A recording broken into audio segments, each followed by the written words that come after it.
Bueno, Germán, como lo anticipamos hace un momento, vamos a seguir desarrollando el tema y vamos a ver la historia de las mega devaluaciones en nuestro país.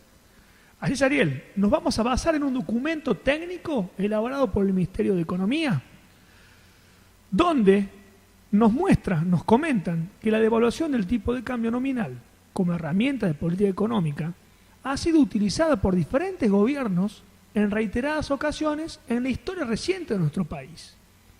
Desde la década del 50 se han registrado por lo menos 6 episodios de mega devaluaciones relevantes, considerando eso como devaluaciones mayores al 60% del tipo de cambio en un año. Bueno, Germán, ¿cuál sería la primera de ellas y en qué año? El informe habla de el año 1955, con la Revolución Libertadora, ¿sí?, que liberó la economía para alcanzar el equilibrio externo, fomentando las exportaciones agropecuarias y la entrada de capitales extranjeros. A 2 meses del golpe del 55, se devaluó para mejorar la renta del sector agropecuario y hubo apertura externa. Se eliminó el Instituto de Promoción del Intercambio, el IAPI, fundamental durante los gobiernos de Perón para fomentar y financiar a la industria. Se eliminaron barreras comerciales y se incorporó al FMI y al Banco Mundial en nuestro país y se liberaron las importaciones. Eso hizo la Revolución Libertadora del año 1955. Entonces, en mayo del 58, el flamante gobierno de Arturo Frondizi recibió en consecuencia un gran déficit comercial, nada de reservas, y tuvo que pedir un préstamo de $75 millones al Fondo Monetario Internacional y modificó la paridad cambiaria en un 68%. ¿Sí? O sea, Frondizi tuvo que devaluar, fruto de la apertura, fomentar la entrada de capitales extranjeros que hizo el gobierno de la dictadura del 55. ¿Sí? ¿Esto qué originó la devaluación de Frondizi? Una inflación del 113% anual. Es la primera vez en la historia de nuestro país que la inflación supera los 2 dígitos, supera la barrera del 100% anual. Los efectos recesivos de la devaluación fueron amplificados por medidas acordadas con el acuerdo de préstamo que implicaban la reducción del empleo público, eliminación de créditos hipotecarios, reducción del gasto público y aumentos de impuestos regresivos. Conclusión, Ariel: caída del salario real en un 20%, fuerte caída del consumo y caída del PBI, del Producto Bruto Interno, en más del 6% en el año 1959. Razonen las políticas que están haciendo hoy con las políticas que se implementaron en el año 58 y escucharon las consecuencias de lo que ocurrió en aquella época. Ese es el primer dato histórico que tenemos de la realización de una mega devaluación. La segunda, Ariel, comentala vos. ¿Cuándo ocurrió? En abril de 1962, Germán. Luego de Frondizi, y ya con déficit de la balanza comercial y caídas las reservas internacionales, el gobierno de José María Guido, y con el ministro de Economía en su momento, Federico Pinedo, un nombre que les debe traer alguna relevancia actual, ¿no? Sí, bueno, es la misma familia, Ariel. ¿Es la misma familia? Es la misma familia. Allá lejos y hace tiempo. Sigamos. Liberalizó el mercado cambiario y con fuertes devaluaciones mensuales terminó con una suba del tipo de cambio nominal, Germán, de un 64% en el año. Bien. Generando una inflación del 26%. Bien. Esa fue la segunda. Sí, también, bueno, hubo una caída del PBI muy fuerte, ¿sí?, que luego de la devaluación venía creciendo y quedó casi en cero. O sea, tenés 2 impactos en esa mega devaluación de la época ya del 62 de Frondizi, que fue caída del salario real y caída del PBI también, ¿sí? Pasamos entonces, Ariel, a algo ya un poquito más cercano. Nos estamos yendo al año 1975. El ministro de Economía era Celestino Rodrigo. Subió en un 99%, casi en un 100% el tipo de cambio nominal. Simultáneamente liberó los precios y aumentó las tarifas. Y además, para rematarla, congeló los salarios. En los meses siguientes se efectuaron repetidas devaluaciones y al finalizar el primer trimestre del año 1976, la suba acumulada respecto a junio del 75 fue del 873%.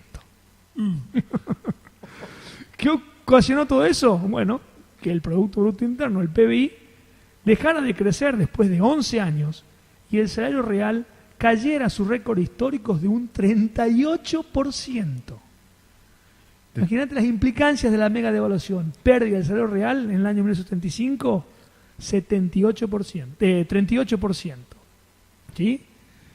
También, cualquier similitud con la realidad pareciera pura casualidad. Se merece un nombre esta etapa. Algo como sigamos, Ariel, con Rodrigazo. La cuarta mega devaluación. ¿Cuándo fue? En abril de 1981, Germán. Mira, ya hacia 1980, las políticas de la dictadura de Martínez de Hoz, que priorizaban la especulación financiera con altas tasas de interés, incentivó el ingreso de capitales especulativos financieros, encareciendo el crédito para producción y fomentó las inversiones financieras para afrontar el drenaje de divisas, que se tomó deuda externa, la cual creció como nunca antes. Hasta ahí, Adriel. Cualquier similitud, vuelvo a repetir, cualquier semejanza con la actualidad, con la realidad actual es pura coincidencia. ¿Sí? Escuchen lo que hizo Martínez de Hoz. Incentivó el ingreso de capitales especulativos financieros. ¿Te suena? Levax, 38% hace un tiempo, Ariel. Liberar para atesoramiento al 5 millones de dólares. ¿Sí? Hoy hay una gran timba financiera. Bueno, lo mismo hizo Martínez de Hoz en su momento, que eso obviamente encareció, dice el informe, la producción y fomentó las inversiones financieras. Y para afrontar eso hubo que tomar deuda externa, la cual creció como nunca antes. Este año la deuda externa creció como nunca antes también. ¿Sí? Es la misma receta. Disculpa la interrupción. Continúa, Ariel. Por favor, Germán. Vale todo tipo de aclaración para que la gente entienda. ¿Después qué dice? Tras 4 años de... No, también te aclara el informe, disculpame. Dice que también hubo una indiscriminada apertura comercial que destruyó la industria local. Otra vez lo mismo, Ariel. Martínez de Hoz hizo exactamente lo mismo que se está haciendo actualmente. Se está fomentando la timba financiera y se está liberando el mercado exterior que compite y destruye nuestra industria. Ya pasó. ¿Me entendés a lo que vamos? Ya ocurrió esto. Martínez de Hoz hizo lo mismo que está haciendo hoy. Continúa, por favor. Exactamente lo mismo. Después de 4 años, Germán, de superávit comercial, en 1980 el saldo fue negativo en 3.259 millones de dólares. Bien, por eso tuviste que endeudarte. Sigamos. A diferencia de experiencias anteriores, ese déficit no fue por el crecimiento industrial y la necesidad de importaciones de insumos y bienes de capitales. Sí fue por la política de atraso cambiario y la apertura comercial indiscriminada, más una deuda pública y privada de crecimiento explosivo.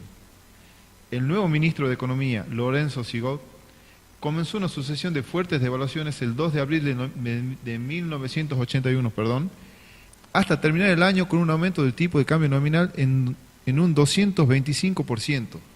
Sí, una gran mega devaluación también, ¿sí? O sea, acá está diciendo el informe que a diferencia de devaluaciones anteriores, donde la devaluación la generaba una mayor demanda de divisas para poder importar insumos de capital, ¿sí? O insumos para producir, esta mega devaluación que generó Martínez de Hoz no fue tanto por esa causa, sino fue por generar la especulación financiera, ¿sí? Por generar o permitir el ingreso de capitales financieros especulativos y que a su vez obligó a que Argentina se endeudara en forma exponencial. Cuando tuvo que comenzar a pagar esa deuda, esos intereses, llegó a tener una devaluación para frenar la fuga de divisas hasta más de un 200%. Muy parecido a lo de hoy, ¿no? ¿Qué? Un calco, Ariel. Pero bueno, continuemos. O sea, volvemos a lo mismo y va a ser un poco la conclusión que vamos a dar al final. Se conocen las consecuencias. La economía no es una ciencia exacta, pero sí se pueden predecir y conocer sus consecuencias. ¿Sí? Sabemos, hubo devaluaciones en años anteriores, en épocas anteriores en nuestro país, y todas sus implicancias y consecuencias fueron las mismas. Y para gente de nuestra edad, Germán, que tiene memoria... Y esta época, claro, yo 75, yo nací en 1975, para tener una idea. ¿Sí? O sea, yo nací con la devolución de Celestino Rodrigo, el famoso Rodrigazo, y cuando yo tenía 6 años, Martínez de Oz me hipotecó el país. ¿Está bien? Hoy tengo 41, estamos bárbaros. Continuemos. Vamos a la de febrero de 1989.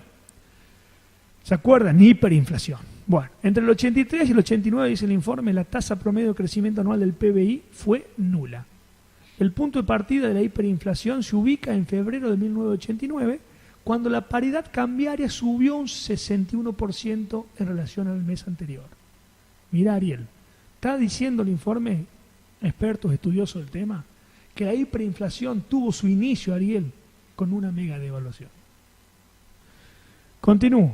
Este ajuste efectuado en un contexto de inercia inflacionaria dentro de una economía con prácticas indexatorias y seguida de otras devaluaciones, sentaron las bases para el proceso inflacionario más importante de la historia argentina, la famosa y popular hiperinflación, que marcó un récord del 3000% anual, mientras que el tipo de cambio nominal subió un 4000%. Con todas estas medidas, el PBI se contrajo en más de un 4%, los salarios cayeron un 14% y la pobreza escaló para situarse en el 40% de la población. También buscaban llegar a la pobreza cero en su momento. Sí, logrando que se mueran todos los pobres. Era la única forma.